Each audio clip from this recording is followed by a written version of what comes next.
सफर में अब सोशल अड्डा का रुख करते हैं, जहां आज बात होगी मध्य प्रदेश की, जहां मोहन यादव सरकार राज्य के उज्जैन, ओरछा, चित्रकूट जैसे धार्मिक नगरों में एक बड़ा फैसला लेने की तैयारी में है। मध्य प्रदेश के मुख्यमंत्री मोहन यादव ने राज्य के धार्मिक नगरों में शराब पर बैन लगाने की बात कही है। मोहन यादव ने यह भी बताया है कि काफी समय से राज्य के धार्मिक शहरों में शराब को बैन किए जाने की मांग की जा रही है।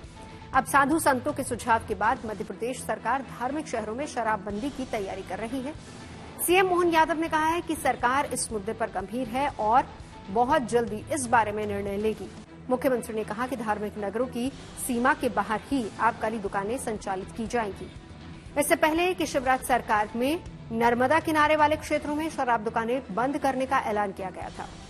जानकारी के मुताबिक मध्य प्रदेश में अभी कुल 3065 शराब की दुकानें हैं। पिछली शिवराज सरकार ने 2023 में मध्य प्रदेश में अहाते बंद करने का भी फैसला लिया था। मौजूदा राज्य सरकार प्रदेश की नई आबकारी नीति में फिर से अहाते शुरू करने का निर्णय ले सकती है।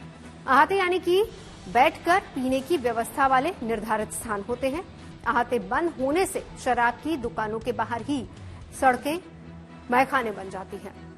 इससे सड़कों से गुजरने वाले लोगों को काफी परेशानी होती है और इस समस्या से बचने के लिए सरकार फिर अहातों के विकल्प पर विचार कर रही है।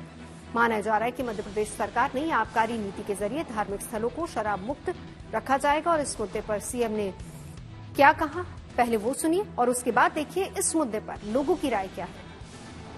बजट सत्र का एक तरह से किनारा आया है और ऐसे में हमारी सरकार विचार कर रही है कि हमारे धार्मिक नगरों पर हम अपनी नीति में संशोधन करें और धार्मिक नगरों से शराब की बंदी की तरफ बढ़ें। कई साधु संतों ने, कई लोगों ने सुझाव दिए। हमारी सरकार गंभीरता से विचार कर रही है कि हम हर हालत में अपने धार्मिक नगरों पर उनकी सीमा के बाहर ये आबकारी दुकानें बंद करवाएं, ताकि धार्मिक वातावरण को लेकर के जो सब लोगों की शिकायत आती है उस दिशा में हम ठोस कदम कर पाएं। हम गंभीर हैं और बहुत जल्दी इस बारे में कोई निर्णय करेंगे। निर्णय सरकार का क्या कहेंगे आप? सर, मैं तो बस इतना ही कहना चाहूँगा कि उज्जैन शहर में मांग बहुत पुरानी है और साधु संत कई बार इसके लिए सड़कों पे भी उतरे हैं और ऐसे में सभी लोगों की मांग थी कि ये धार्मिक शहर है, देश भर से, दुनिया भर से यहाँ पे लोग आते हैं। कुंभ का मेला यहाँ लगता है और पवित्र तीर्थ माना जाता है और ऐसे में जो लोगों की मांग है वो उन्होंने पूरी करने की बात कही है।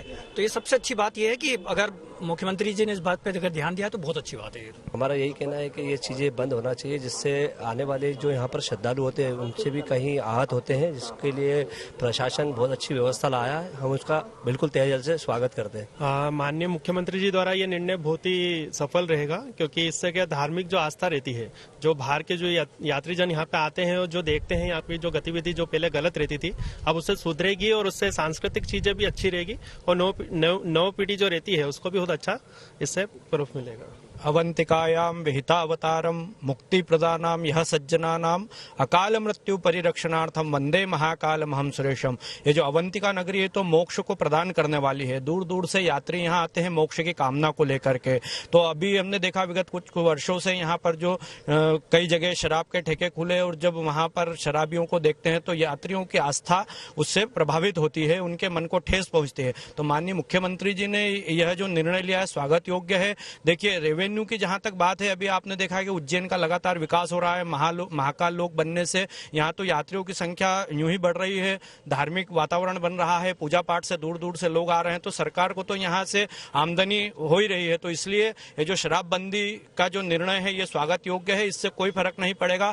धार्मिक वातावरण यहाँ पर बन रहा है, सांस्कृतिक क्षेत्र के लिए दूर दूर से लोग यहाँ आ रहे हैं, तो धर्म के नाम पर यहाँ पर इतने कार्य हो रहे हैं कि सरकार को आमदनी तो यूं ही बढ़ रहा है। तो ये चीज तो समाप्त होनी ही चाहिए। माननीय मुख्यमंत्री जी को बहुत बहुत धन्यवाद देना चाहता हूं कि जो उन्होंने उज्जैन नगरी को धार्मिक नगरी में जो शराबबंदी के जो पहल की है ये बहुत सभी के लिए बहुत ही खुशी का हर्षोल्लास है, क्योंकि कई गरीब लोग मजदूरी करके शराब कलालियों पे जाते हैं और सब पैसा वेस्ट कर देते हैं।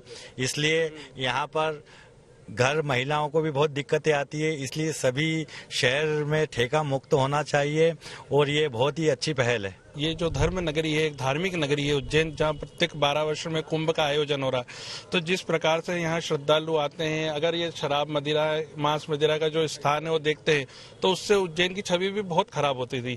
पर अब जो माननीय हमारे यशस्वी मुख्यमंत्री जी ने जो निर्णय लिया है, इसका हम सभी ब्राह्मण, सभी संत इसका स्वागत करते हैं कि ये शराब मुक्त हो, इससे उज्जैन की छवि एक अच्छी जाएगी।